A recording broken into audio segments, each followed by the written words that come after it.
kalau dia ingin memanggil seseorang, kecuali dia meyakini orang itu benar-benar dapat dijerat. Seperti dalam kasus yang terjadi di Dinas Pendidikan Kota Banjarmasin. Iya, kalau belum meyakini jangan setelah menahan, lalu mencari bukti-bukti ke sana kemari. Lalu akhirnya orang-orang Banggar pun ingin dipanggil. Nah, ini institusi yang terpisah. Seburuk apapun misalnya keputusan Banggar itu, tapi institusi yang terpisah itu harus dihormati oleh aparat penegak hukum. Nah, tokoh-tokoh di daerah ini kita lemah terus terang saja. Anggota DPR RI kita lemah.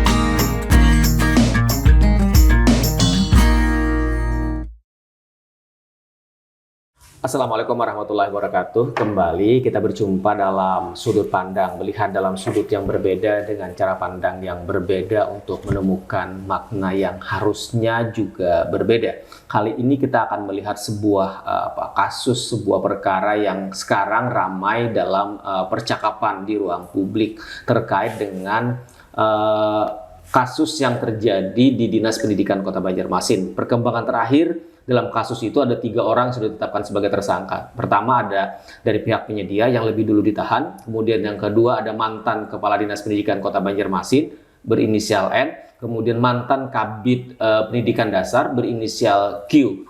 Nah, ini kemudian menjadi menarik pembahasannya karena kasusnya berawal dari dugaan korupsi sewa server di sekolah yang ada di Kota Banjarmasin. Itu yang akan kita bahas. Kita akan bagaimana mendudukkan perkara ini, melihat perkara ini sesungguhnya karena ada hubungan nih. Ketika ini terjadi di dinas, berarti kemudian itu adalah sebuah anggaran yang kemudian lagi-lagi pelaksanaannya, teknisnya, kegiatannya itu adalah menjadi tanggung jawabnya di Dinas Pendidikan Kota Banjarmasin. Karena dalam kaitan dengan penahanan itu, 2 tersangka itu adalah kaitan sebagai kuasa pengguna anggaran dan pejabat pembuat komitmen atau PPK. Itu yang akan kita bahas hari ini bersama dengan Ketua Gerakan Jalan Lurus GJL Kalimantan Selatan, ada Bang Anang Rosadi. Assalamualaikum Bang Anang. Waalaikumsalam warahmatullahi wabarakatuh. Sehat hari ini? Alhamdulillah. Bang, di tengah banyak diskusi, di tengah banyak hal yang kemudian menarik dalam perkembangan sekarang, ada hal yang kemudian juga ramai di Kota Banjarmasin yang juga lagi-lagi menjadi sorotan GJL kan, Gerakan Jalan Lurus Kalimantan Selatan sebagai sebuah NGO LSM yang concern dalam persoalan-persoalan tata kelola keuangan terkait dengan persoalan korupsi dan segala macam.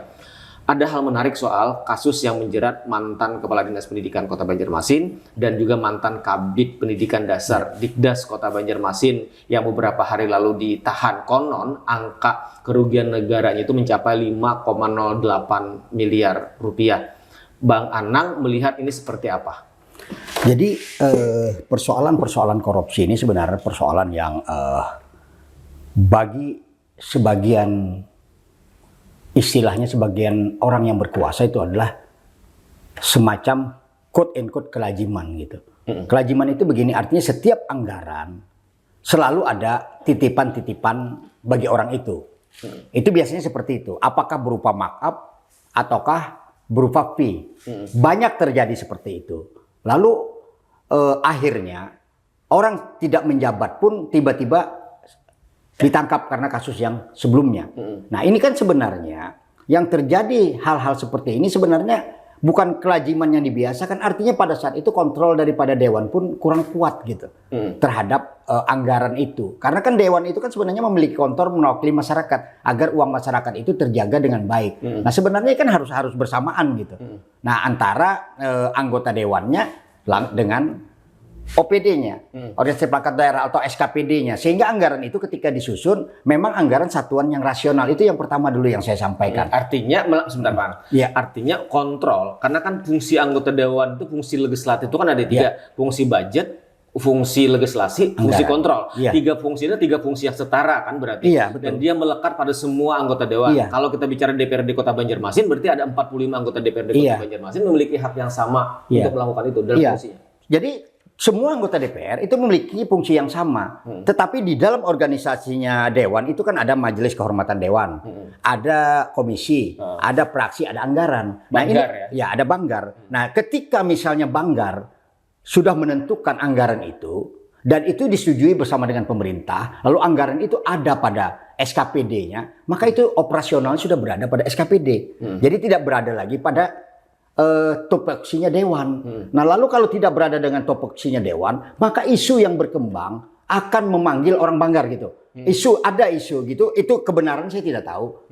Itu hati-hati gitu, karena Banggar ini posisinya adalah menyetujui anggaran bersama pemerintah, masuk kepada pelaksananya, itu operasionalnya Banggar sebenarnya sudah tidak ada lagi gitu. Berarti itu wilayahnya eksekutif. Wilayahnya eksekutif. Jadi kalau misalnya kejaksaan, katakanlah jaksa ingin memanggil orang, memang aparat berhak meminta keterangan setiap orang, tapi hati-hati, keterangan yang dimintakan itu apakah memang memiliki korelasi, memiliki landasan, ada alat bukti yang cukup, ataukah hanya sekedar meminta keterangan. Kalau meminta keterangan itu jangan, karena keterangan kalau misalnya kenapa anggaran ini dianggarkan itu tidak masuk wilayah.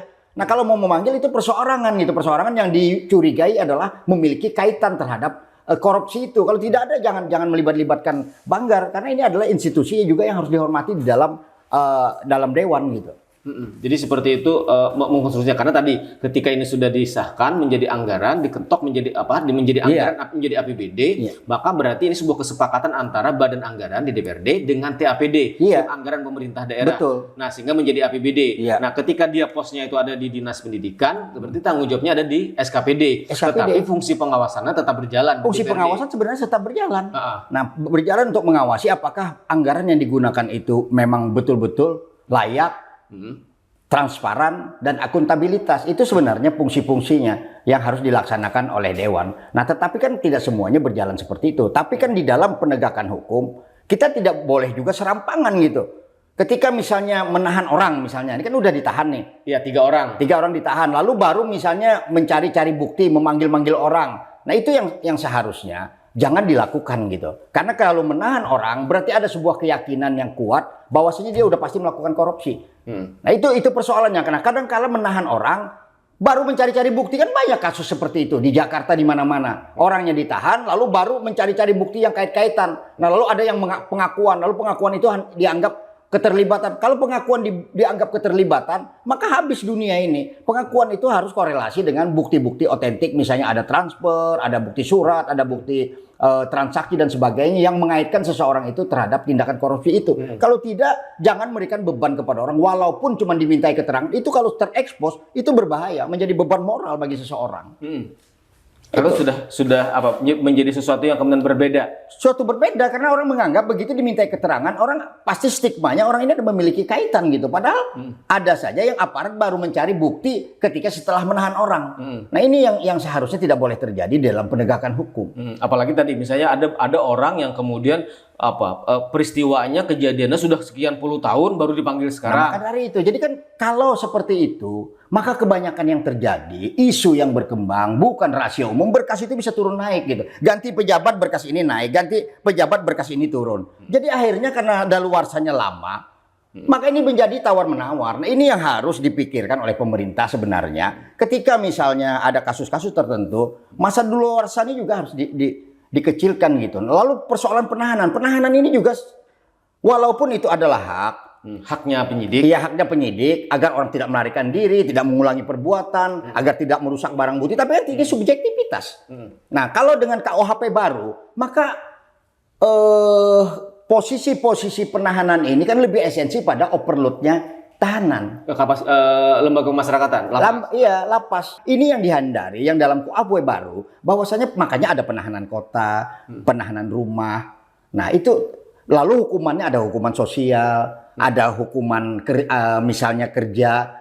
Nah, dengan tetap dibayar, ada tahanan rumah dan seterusnya. Itu kan dalam rangka menghindari overloadnya tahanan dan agar pembinaannya lebih nyaman gitu. Nah, kalau misalnya sekarang ada gelang GPS, apa misalnya kenapa misalnya tidak yang dipakai bisa yang dipakai oleh tersangka. Orang tersangka dipakai gelang lalu dia di tahanan rumah, dia tetap harus di rumah itu. Kalau GPS-nya keluar rumah, berarti dia akan ditahan langsung atau dia membayar sesuatu atas hukuman itu akan ditingkatkan dan seterusnya. Nah itu kan sebenarnya hukuman juga. Bagaimana orang merusak barang bukti kalau korupsi itu apa yang dirusak sebenarnya barang bukti? Jadi ada banyak cara sebenarnya untuk kemudian tadi menepis anggapan orang akan mengulangi kesalahan, menghilangkan barang bukti, melarikan diri dengan tadi caranya tadi. Karena orang akan terkontrol, orang akan termonitor dia ada berada di mana, kemudian apakah dia akan merusak gelang. Iya, makanya itu barang bukti itu kan lebih kepada tindakan-tindakan pidana, kekerasan dan seterusnya.